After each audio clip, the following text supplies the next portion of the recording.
There's a train that comes from Namibia and Malawi. There's a train that comes from Zambia and Zimbabwe. There's a train that comes from Angola and Mozambique, from Lesotho, from Botswana, from Swaziland, from all the hinterlands of southern and central Africa.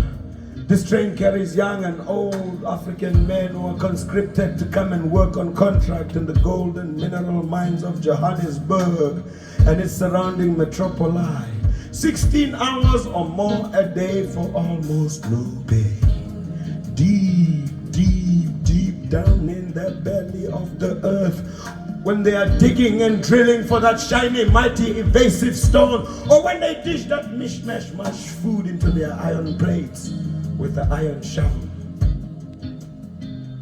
or when they sit in their stinky, funky, filthy, flea-ridden barracks and hostels, they think about the loved ones they may never see again because they might already have been forcibly removed from where they last left them, or wantonly murdered in the dead of night by roving and marauding gangs of no particular origin.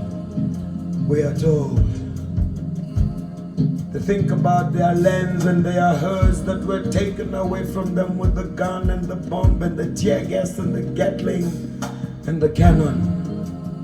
And when they hear that choo-choo train, a chucking and a pumping and a smoking and a pushing and a pumping, crying and a steaming and a chicken and a